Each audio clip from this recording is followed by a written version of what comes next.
नमस्कार.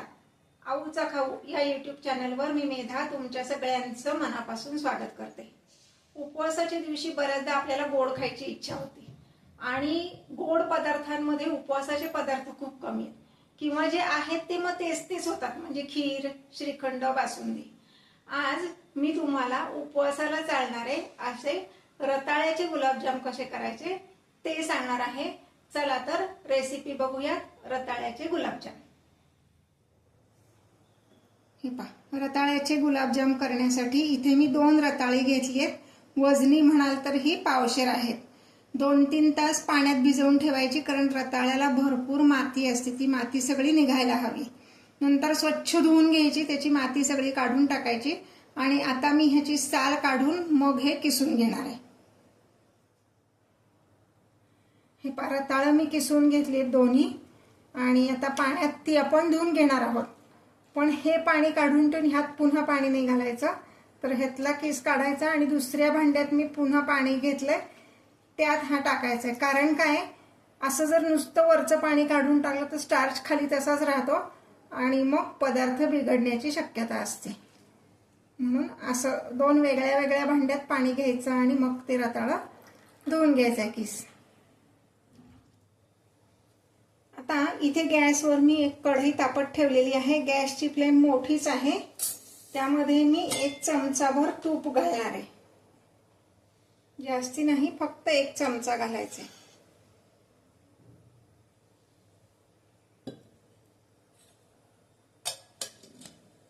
हे तूप कढईला सगळीकडे व्यवस्थित लावून घ्यायचे, म्हणजे मग पदार्थ कढईला चिकटत नाही.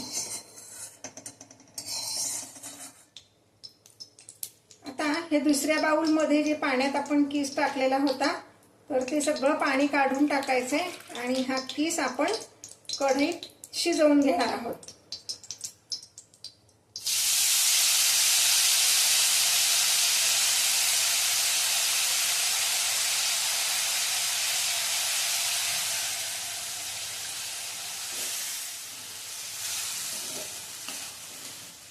व्यवस्थित असा परतून घ्यायचा आहे आणि ह्याच्यावर मी झाकण ठेवून हे शिजवून घेणार आहे. हे पहा, साधारण 4 ते 5 मिनिट एवढं आपण हे शिजवून घेतलेलं आहे. रताळं पटकन शिजतं, वेळ लागत नाही रताळं शिजायला. आता हे शिजलेलं आहे. आपण हे गार करून घेणार आहोत. गार होण्यासाठी मी एका ताटात काढून घेते, म्हणजे ते पटकन गार होईल. हे पाहता, हे मी ताटात काढून घेतलंय. हे गरम असतानाच थोडंसं स्मॅशरनी स्मॅश करून घ्यायचं, म्हणजे ते छान त्याचा मऊ असा लगदा तयार होतो रताळ्याचा.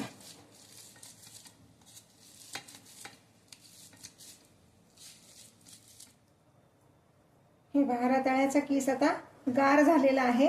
हा आपण मोजून घेणार आहोत. साधारण ही जी 1 वाटी एवढा हा किस होतो. हे पहा, 1 वाटी एवढा शिजल्यानंतर 1 वाटी झालाय. आता हा पुन्हा मी ताटात काढून घेते. यामध्ये आपल्याला घालायची आहे मिल्क पावडर. हा जो चमचा असतो मेजरमेंट स्पून मधला मोठा, याला टेबल स्पून म्हणतात. हे 3 टेबल स्पून एवढी आपण मिल्क पावडर घालणार आहोत.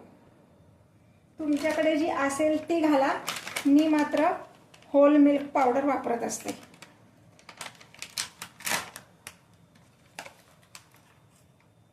चमचा असा भरायचा सपाट.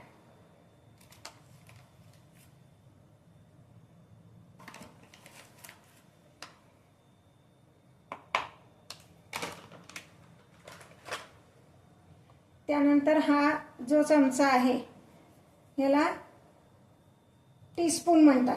हा टेबल स्पून, हा टीस्पून. तर हा 1 टीस्पून एवढी मी अरारूट पावडर घालणार आहे.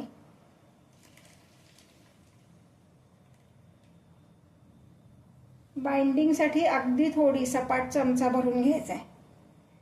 अरारूट पावडर एवढ्यासाठी, अरारूट पावडर तुमच्याकडे नसेल तर तुम्ही वरईचं पीठ घातलं तरी चालेल. आपल्याला हे उपवासासाठी करायचं आहे म्हणून.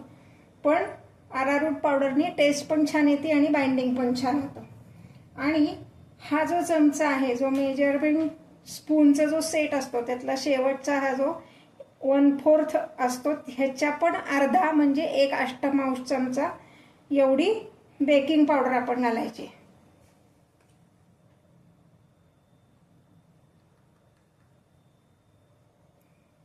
आता हे सगळं आपण मिक्स करून घ्यायचं. ह्यात अगदी 1 पिंच एवढं मीठ घालायचंय. मिठामुळं गोड पदार्थाची चव वाढते. हे पहा, अक्षरशः 1 पिंच घालायचंय फक्त. आता हे व्यवस्थित आपण मळून घेणार आहोत. हे पहा, हे असं आपलं मळून झालेलं आहे. 1-2 मिनिट हे आपण असंच ठेवणार आहोत, म्हणजे त्यात आपण जी दूध पावडर किंवा अरारूट पावडर घातली ते व्यवस्थित मुरतं. त्यानंतर छोटे छोटे गोळे करून आपण ते तळून घेणार आहोत. ते गोळे वळेपर्यंत मी एका गॅसवर तूप तापत ठेवते. गुलाबजाम तळायला घेण्यापूर्वी आपण पाक तयार करणार आहोत. त्यासाठी मी 1 वाटी साखर घेतली आणि त्यामध्ये 1.5 वाटी एवढं पाणी घालणार आहे. मोठ्या गॅसवरच हे आपल्याला करायचं आहे. हे आता साखर पूर्ण विरघळलेली आहे. साखर पूर्ण विरघळल्यानंतर जेव्हा पाक उकळायला लागतो तेव्हा आपण त्यामध्ये 1 चमचा एवढा लिंबाचा रस घालणार आहे. लिंबाच्या रसामुळे काय होतं, चव पण छान येते आणि हे जे साखरेचे कण असतात त्याचे पुन्हा क्रिस्टल्स होत नाही.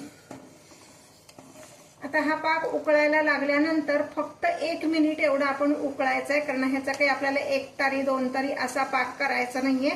हाताला जर आपण बघितलं तर तो फक्त चिकट लागला पाहिजे, म्हणजे तेल कसं आपलं चिकट लागतं त्या पद्धतीने तो चिकट लागला पाहिजे.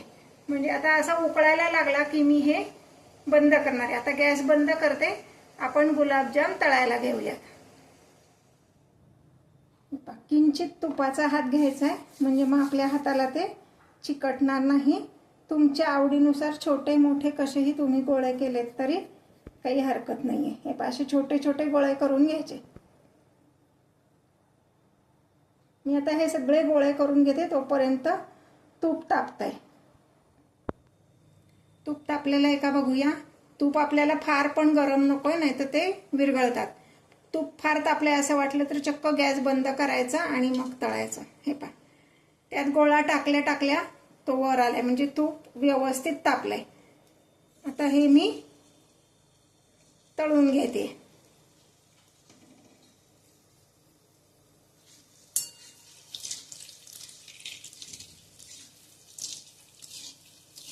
आपल्याला तूप खूप पण तापलेलं नकोय, नाहीतर काय होतं, गुलाबजाम वरनं करपतात आणि आतमध्ये कच्चे राहतात. तर सतत हलवत आपण हे तळून घेणार आहोत. मध्ये मी थोडा वेळ गॅस बंद केला होता, आता पुन्हा चालू करते आणि मीडियम फ्लेमवर आपण हे तळून घ्यायचे. हाय फ्लेम पण ठेवायची नाहीये आणि लो फ्लेम पण नकोय. हे पहा, असा छान त्याचा आता रंग बदलायला लागलेला आहे.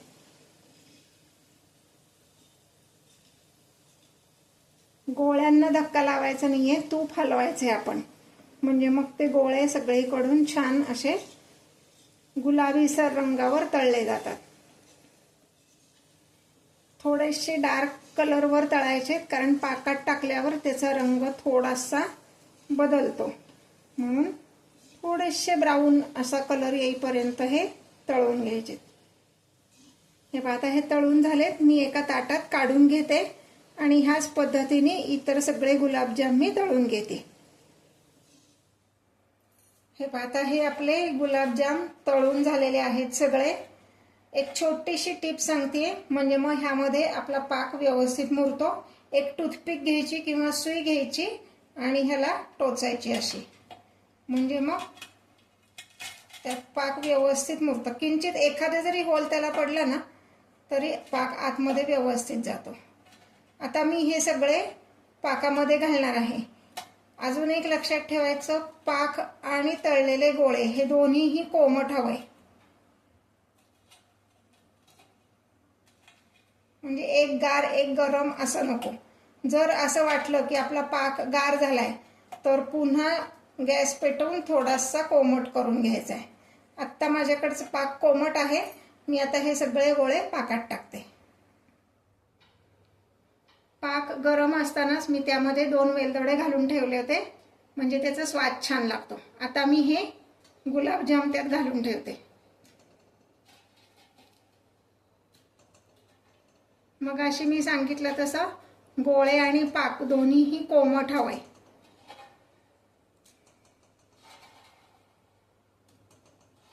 हे साधारणपणे 25 ते 30 गुलाबजाम होतात. मी जे व्हिडिओ तुम्हाला दाखवते ते आवडत असतील तर लाईक, शेअर आणि सबस्क्राईब करायला विसरू नका. हे आता मी हे यात घालून ठेवलेत. साधारण 6 ते 7 तास आपण हे असंच ठेवणार आहे.